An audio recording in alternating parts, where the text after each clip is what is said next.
एक आखिरी सवाल मेरा मनोज, अब विपक्ष भी बड़े ताने देने लग गया है और ये छोटे मोटे ताने नहीं है। बीजेपी के लिए क्या ये मुश्किल खड़ी करेंगे? देखिए, हसन मुशर्रफ, किरीट सोमैया इनके पीछे पड़े थे, कह रहे थे कि ईडी भी इनके रडार पर थे ये, और जांच भी चल रही है, और वो कह रहे थे कि भाई ये बहुत बड़ा घोटाला इन्होंने कर दिया है। इसी तरह से आदिति तटकरे, उनके जो फादर हैं सुनील तटकरे साहब, सिंचाई घोटाले में उनका नाम है, ईडी के रडार पर वो हैं। छगन भुजबल भी ईडी के रडार पर हैं। तो अब ये कहा जा रहा है, और प्रियंका चतुर्वेदी जो कि उद्धव तरफ से जो नेता हैं और प्रवक्ता हैं, उन्होंने ट्वीट भी कर दिया है कि साहब ये फिर से ये जो वॉशिंग मशीन टाइप का है, कहीं ऐसा तो नहीं हो गया? तो इन सवालों का जवाब कैसे देगी बीजेपी और शिंदे गुट की शिवसेना?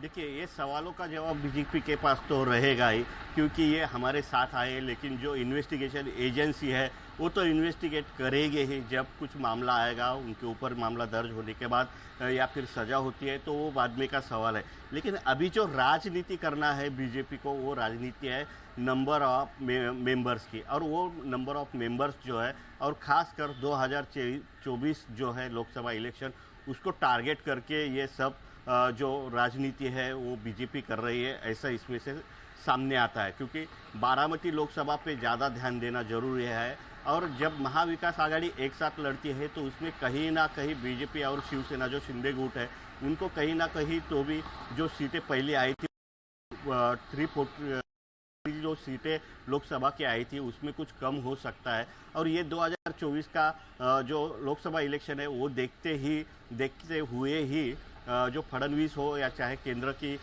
जो बीजेपी की हाई कमान हो, उन्होंने ये देख के ही ये किया होगा। क्योंकि इसके लिए जब ये कर रहे हैं, भला ही एकनाथ शिंदे मुख्यमंत्री हो, लेकिन इसके पीछे बीजेपी भी है, और ये सब करने के लिए जब बीजेपी ग्रीन सिग्नल देगी तो ही मुख्यमंत्री एकनाथ शिंदे ये सब करेंगे, या फिर देवेंद्र फडणवीस ये करेंगे। तो ये 2024 का जो इलेक्शन है उसको देखते ही ये सब टारगेट किया जा रहा है, क्योंकि ज़्यादा से ज़्यादा लोकसभा मेंबर चुन के लाना है, और 40 के ऊपर यदि मेंबर चुन के लाना है तो एनसीपी के जो फूटे, अभी एनसीपी से जो अजित पवार हो या जो नेता आए हुए हैं, उनको साथ लेना भी जरूरी है। दूसरी तरफ इनको टारगेट कांग्रेस को भी करना है, और जो उद्धव गुट की सेना है उनको भी करना है। ये सब ये एक ही तीर से ये सारे निशान इसमें से बीजेपी ने साधे दिखते नजर। देखिए, पॉलिटिकल पार्टीज में जिस तरह से फूट हुई है, एक अजीब सी राजनीतिक खिचड़ी पक चुकी है महाराष्ट्र में।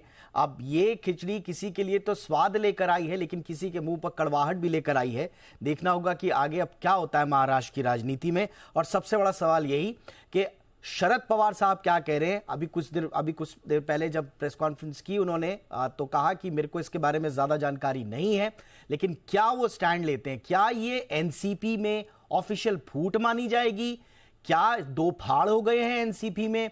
या फिर शरद पवार नागालैंड की तर्ज पर, क्योंकि नागालैंड में भी ऐसी हुआ था, एनसीपी के विधायक बीजेपी समर्थित सरकार में चले गए थे, उनका समर्थन दे दिया था, तो उस समय शरद पवार ने कहा था कि ये विधायक गए हैं, पार्टी नहीं गई है। तो क्या इस समय भी शरद पवार डैमेज कंट्रोल के लिए यही रणनीति अपनाएंगे? कहेंगे कि विधायक गए हैं, पार्टी नहीं गई, या फिर डिस्क्रेडिट कर देते हैं पार्टी और विधायकों को और उनके खिलाफ अनुशासनात्मक कार्रवाई करते हैं? ये देखना बड़ा दिलचस्प होगा।